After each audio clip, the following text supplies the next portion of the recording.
இருக்கிற நம்முடைய பிள்ளைகளுக்கு விரோதமாய் போராடுகிற ஆண்டவர் எல்லா அசுத்த ஆவிகளின் வல்லமைகளை இயேசுவின் நாமத்தில் கட்டிந்து விடுகிறோம். அவருடைய கண்கள் உங்கள் மேலேயே கவனமாக இருக்கிறது. தகப்பனை பார்த்தீங்கன்னா என்னுடைய மகன் எப்ப என்னிடத்துல வருவான் என்று ஆர்வத்தோட, பாசத்தோட, ஏக்கத்தோட, துடிக்கிற ஒரு மனநிலையோட அவர் எதிர்பார்த்து கொண்டிருந்த தகப்பனுடைய விருப்பத்தின் போலவே ஒரு நாள் தகப்பன் வீட்டுக்கு வந்தான். ஆமென். வந்தார் வேற லெவல்.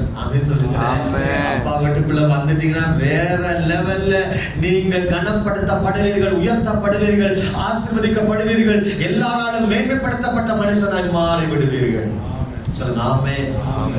எங்க நிக்கிறீங்க? எங்க இருக்கிறீங்க?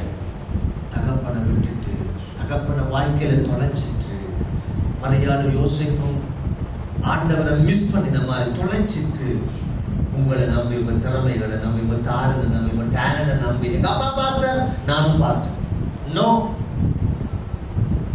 ஒரு நாள் அப்படி செய்யக்கூடாது. வாழ்க்கையில் எல்லாத்தையும், எல்லா காரியத்தையும், எல்லா திறமைகளையும், இன்னைக்கு உலகம் அதுதான், திறமையானவனை தான் நம்புது. அப்படின்னு சொல்லுங்களேன், திறமையானவனை தான் உலகம் தேடுது. ஆண்டவர் உங்க திறமையெல்லாம் கூப்பப்பா, மனுஷனுடைய நீதி எல்லாம் அழுக்கான கந்த அதெல்லாம் வேணாம்பா, நீங்க எனக்கு போகணும் அப்படின்னு சொல்லுங்களேன், நீங்க எனக்கு போகணும் அப்படின்னு சொல்லுங்களேன்.